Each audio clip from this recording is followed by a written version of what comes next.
From Surprise in Arizona. Hope you're having a super fantastic sparkling day. Welcome to Before the Dirt Nap podcast number 1952. We are winning the genealogy game and we've got tips for success tonight. And our question for you tonight is because it's Winning Wednesday, what's been your biggest genealogy win so far? And what's the next challenge you are ready to tackle? So I don't have my notes on my computer, but I do have them on my laptop here. So I'm going to have to pull that up. Okay. There we go. All right. That way I can keep watching over here. Bring up chat. If you have questions, pop them in the chat. We're happy to answer.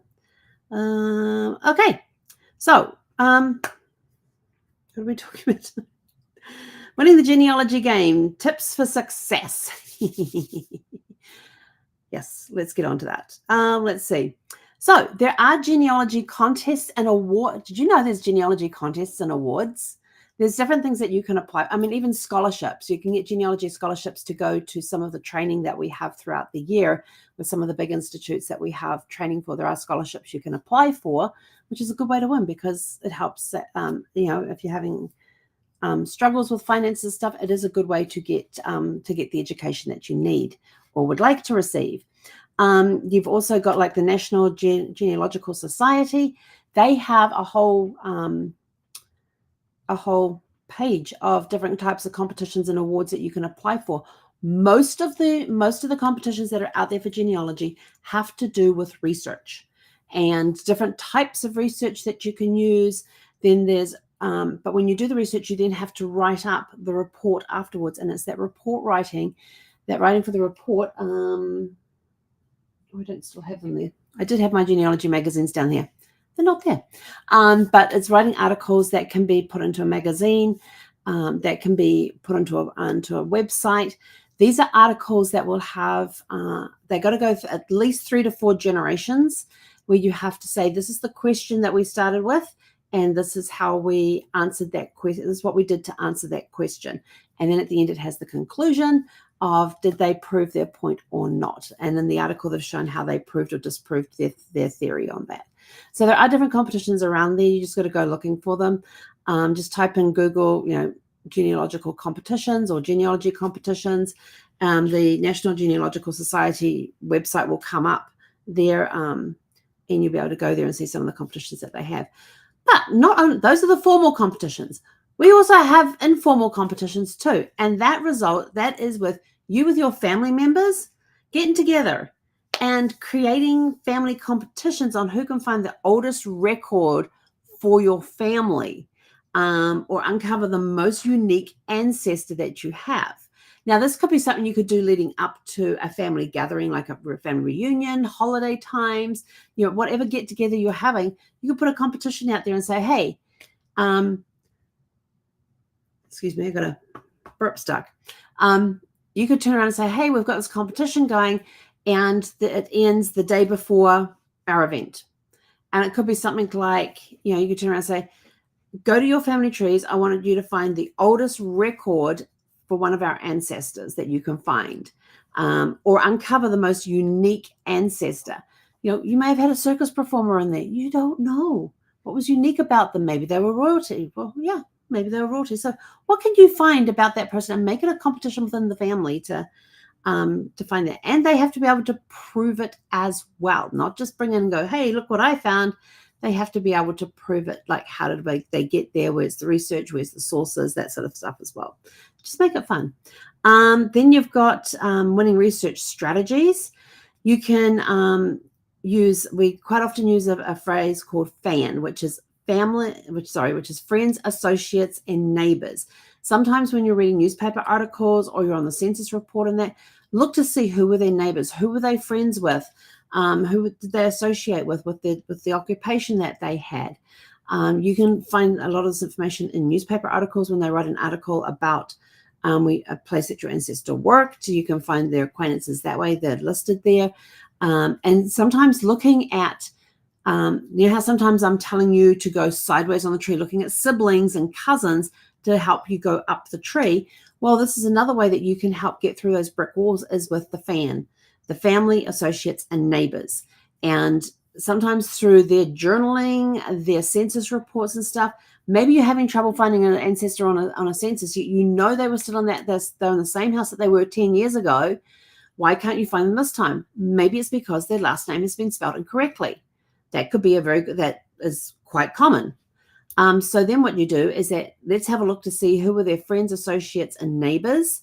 Let's have a look at their neighbors. What neighbors did they have near them? And are those neighbors still in the same place? Let's go find them on the, so say you've been looking on the 1930 and 1930 census and you couldn't find your ancestor.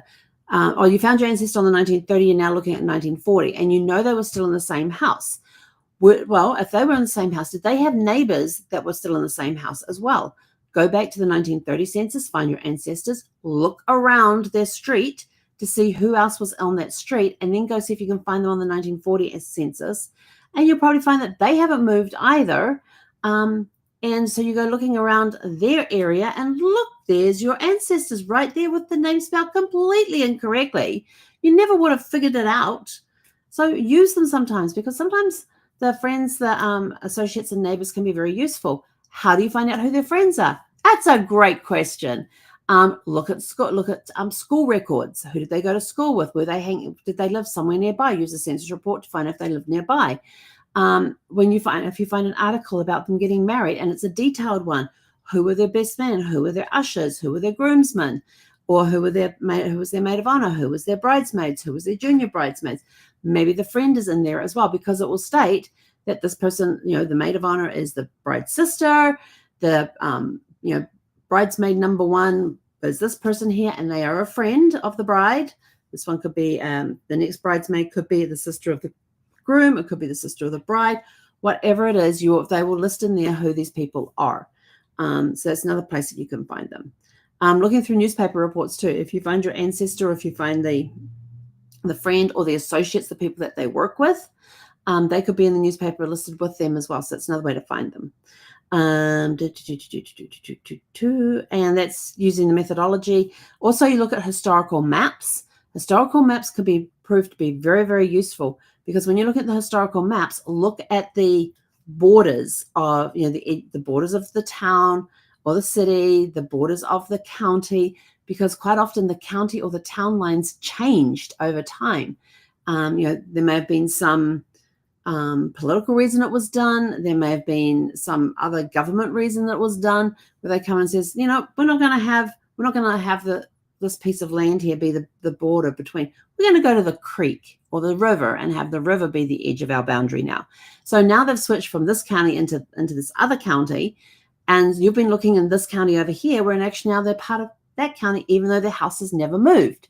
So that could be another reason why you can't find them on a census report or on deed reports and things like that, because the county lines changed. So, or the town lines changed. So be aware of that. Maybe the town grew. Who knows? So showing that.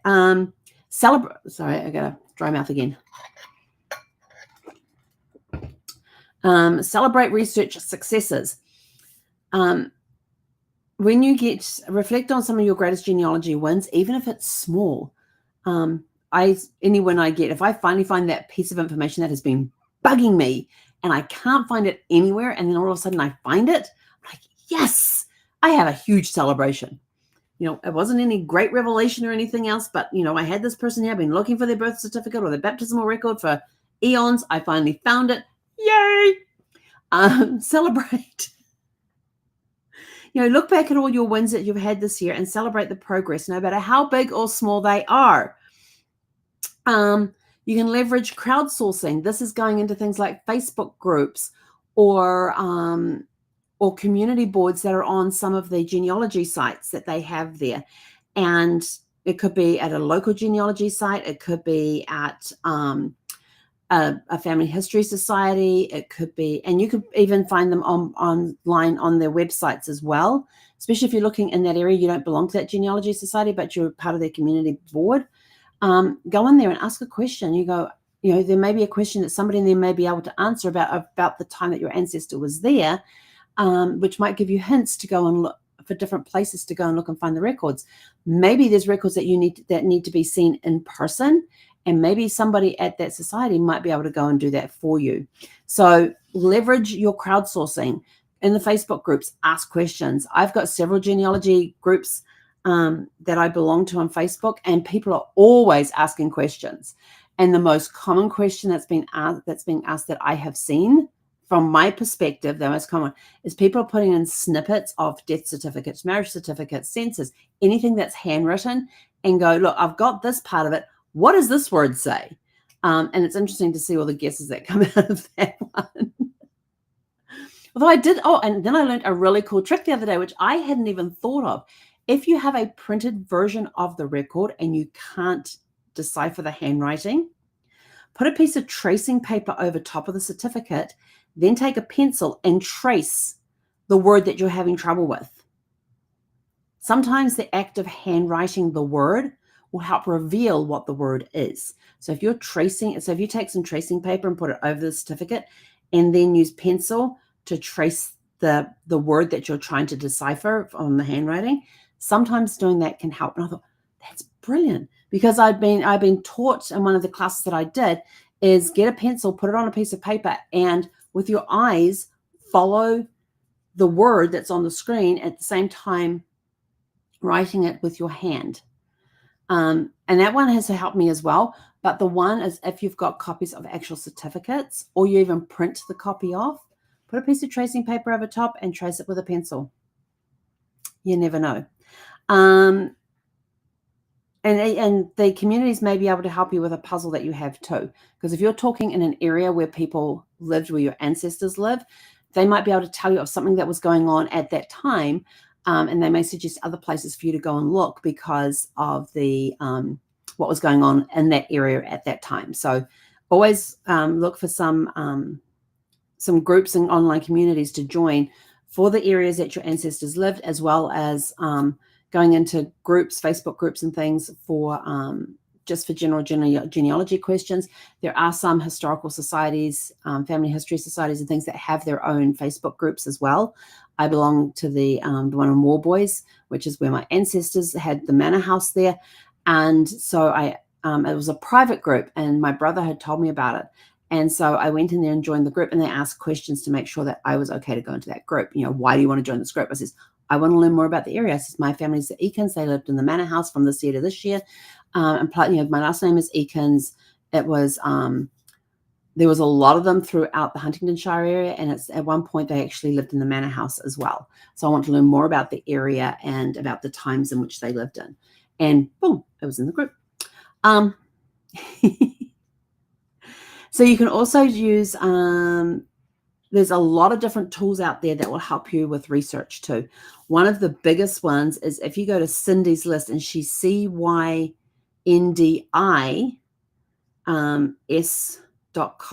cindyslist.com. If you go to her website, she has thousands. I mean, she has spent years. I've been following this website since it first launched, probably about 24 years ago. I'm always going into that site to look for things. Yeah, and if you find broken links, just report them and they will get them fixed. But she has got thousands upon thousands upon thousands of different on her it's just a resource website. It's called Cindy's List. It's a resource website. You go in there. What am I looking for? I'm looking for this. Type it in there, and up will come some websites that you can go and check out. And she'll tell you which ones are paid and which ones are not. It's a huge resource, and she's got different tools there that will help you with your timelines, that will help you with DNA comparison tools, help you with different software programs that you're looking for to do your genealogy research. The ones I use is Ancestry. Online, I use Ancestry, MyHeritage, Geni, which is GENI. Actually, no, that was bought out by MyHeritage. Scrap that one. I have Gens Reunited, which I haven't been on for a while, so I must get back on that one. That's a British one. That's out in that's a UK one. What other ones have I got? Oh, there's several of them. I have bookmarks on my thing, and I've got folders. I've got a genealogy folder, and when I click on that, hang on, let's see. Yeah, it goes the full length of the screen and beyond. It goes beyond the full length of the screen. Several times. There's just a whole bunch of lists, and I just got to go. Well, I actually need to go in and break it down into like the different countries or stuff and do it that way. But yeah, huge resources out there for that. If you don't want to keep it online, my favorite program for offline is Family Tree Maker. And the reason I like that one is because it will integrate with Ancestry as one of their things that integrate. Oh, familysearch.org, that was the other website. familysearch.org, ancestry.com, myheritage.com are three of the main sites that I use for my research. And they've all got copies of my tree on there. And some trees have got more information on it than others, when I'm sort of like, how can I bring them all together and just merge them all? So yeah, probably wasn't the wisest idea at the time when I was thinking about it, starting my tree on 3 different websites. And then I have Family Tree Maker for when I'm offline, that I can use that to look up stuff. And then I can, what I've got on Family Tree Maker, I can then go and upload it. I can then update my tree that's on Ancestry. So it has a copy of, so I downloaded the GEDCOM file, which is GEDCOM file, which is the genealogy file, downloaded that from Ancestry and put it into Family Tree Maker. So now when I'm working in the Family Tree Maker, before I start working, I can download uploads from my online thing. And then when I finish working on the laptop, I can then upload the changes to Ancestry into that tree. It's really cool because it means I've got an offline version of Ancestry at the same time, and it's awesome. And I had to stop using it for a few years because it was only PC based, and then and we went all Mac in the house, so I lost. Well, I didn't actually lose it because Brad put Parallels on the Mac, and so I was able to log into Windows and use it there. But it just became so cumbersome. So like, yeah, no, I'm not going to use this until I bring out a Mac version.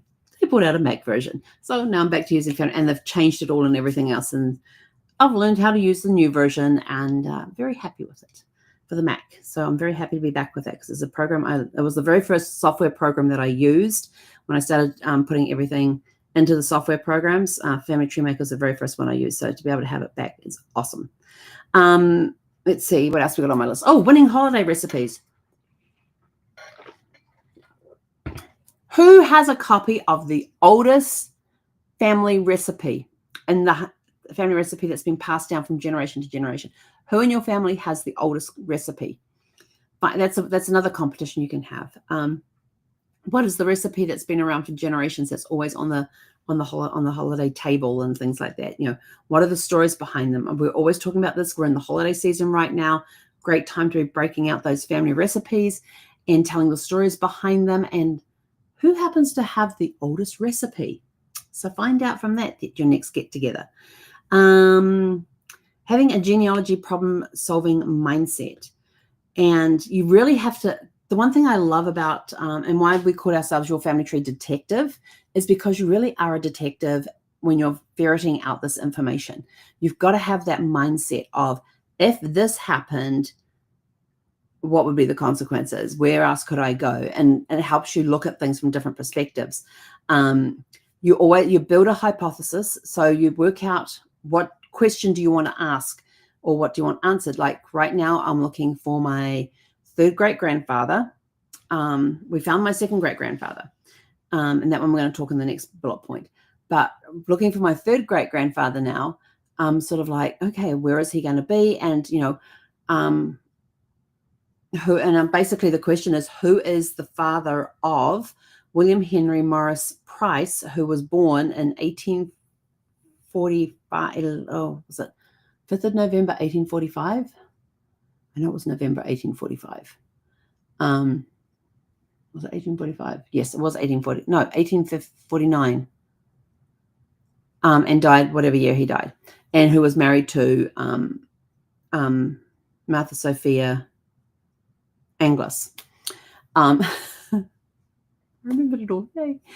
So who is his father? So that's my question. Now I have to go and find as much information as I can about, we know that his name was William Henry Price, was my 3rd great-grandfather. My 2nd great-grandfather was William Henry Morris Price. So my 3rd great-grandfather was William Henry Price. So now I've got to go and find as much information about him.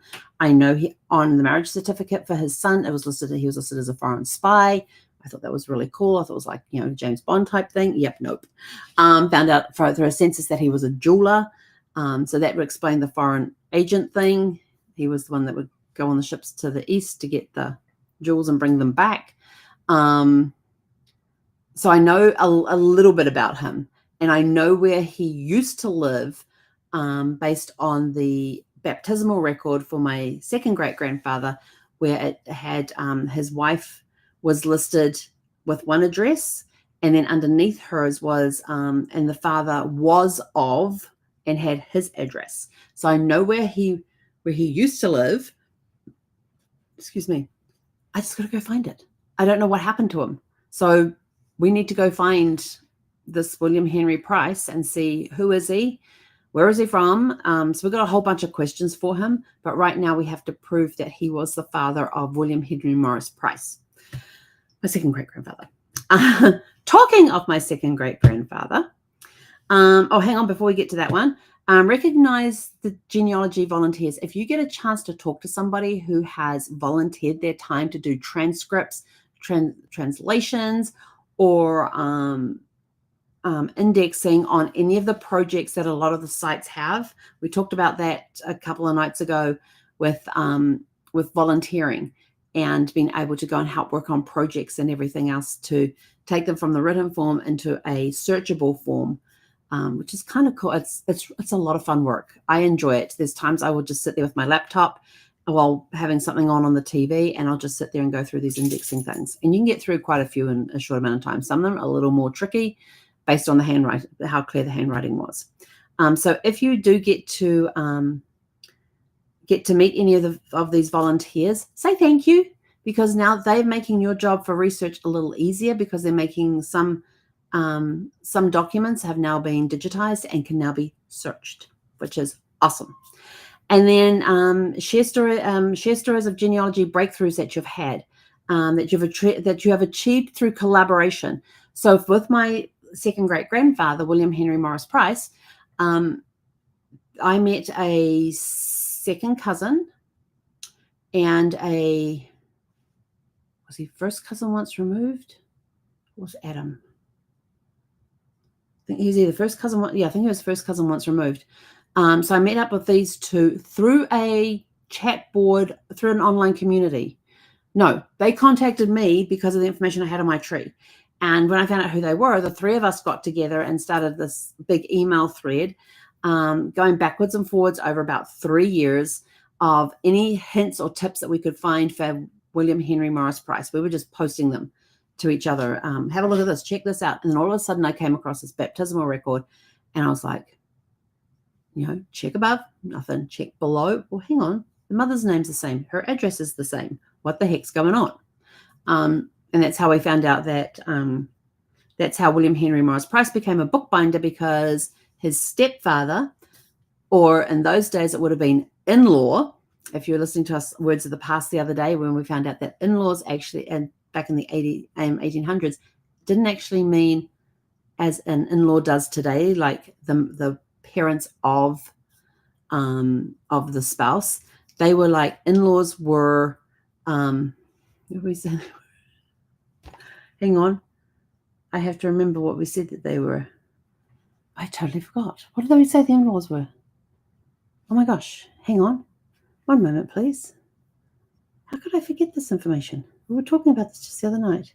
Words of the Past. On Monday, we're talking about Words of the Past. Hang on. Notes. So I came across this article. In-laws.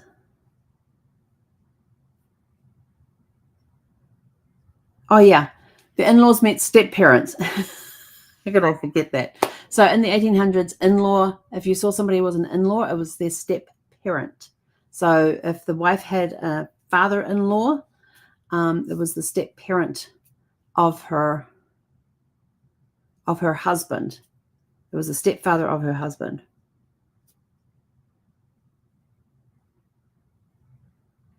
No, hang on. Then it could refer to a subsequent spouse of a parent. Father-in-law meant stepfather or the mother's new husband. That's what it was. So her stepfather would have been her father-in-law. Years later, it got changed to being the parents of the spouse. Yeah. Yeah, we got that right. Okay, now we're back to my notes. Okay, sorry. So we collaborated with so I collaborated with these two, and then when I found this baptismal record, I then sent them immediately took a screenshot of it, sent them an email going, hey, here's the information, and I took the website down so they could go and hit the website and have a look. I said, but this is what I found. Do you think that I says,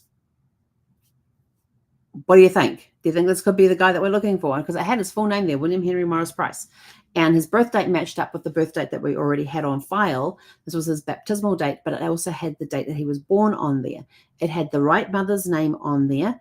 And then it had the father's name was of, and it had an address there, which kind of meant that he wasn't in the picture anymore, or maybe she had divorced him, maybe he had died. We don't know. We just know that he used to be at this particular address. So now I can go back to the previous census and go and look in that area to see if he was at that address and see if we can find him through the census report. So now we're trying to find out who is the father of William Henry Morris Price. We have a name, and that's about it. We have his occupation, and that's about it. Oh, yeah, we have his address from where he was whenever he was from there. Well, they didn't know what his new address was, or he had died. So one of those two scenarios. So now we're trying to find that information. But yeah, I haven't been in touch with them for a few years. So maybe I'll get back in touch with them and see if they've found out anything. But anyway, so those are just some ideas on tips for success to help you win with your genealogy. Remember, genealogy is the ultimate puzzle. It will never, ever be solved because there's stuff that's always being added and taken away. There's records that are coming online. There's records that are getting destroyed by natural disasters, fires, building collapses for whatever reason. And then there's always stuff. And then there's some records that will never be found because over time they have eroded so much that we can't read them anymore. They're just dust. So there's always stuff going on, but it's the ultimate puzzle. And even though we know we will never solve it, it's really, really much. It's really, really cool fun that we can solve what we can. And it's always fun finding out new things because it gives you a little more clue on who are you, where did you come from? Because remember, it takes what was that number? 8,818, I think it was, or was it 8,000? Yeah, 8,818 people over 12 generations for you to be here today. Think about that. That's a lot of people. And that's only the first 12 generations. You go back many more generations beyond that, and every time you go back a generation, the number doubles. So take that 8,818 people and double it to get generation 13. That's a lot of people, 8,818. That's what, 17,036? Is that right? No. 818, 88 is 176 plus 36. So 1,700, so 17,636. Is that right?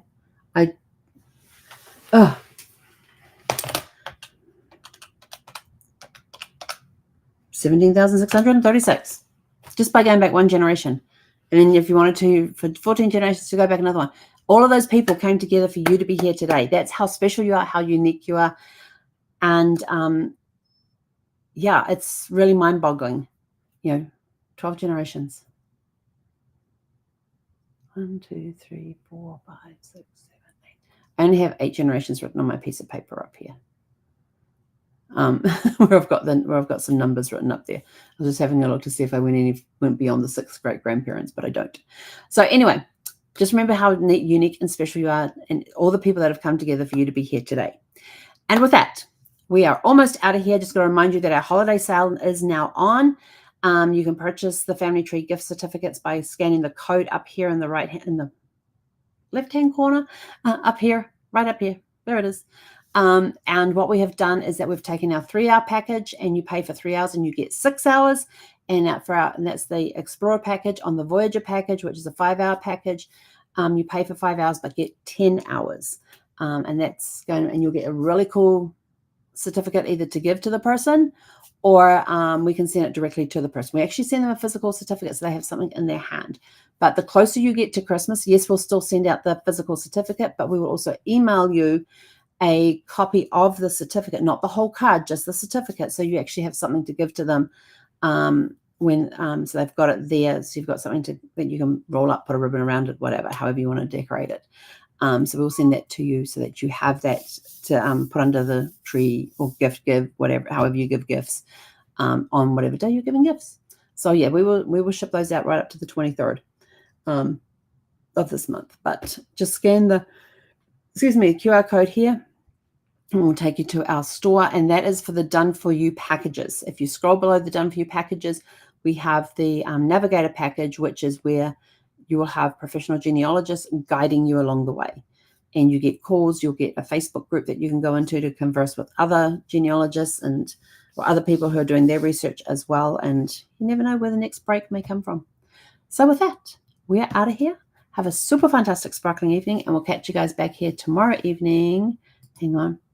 Okay, tomorrow evening is going to be like around 5:30. For a walk, come back,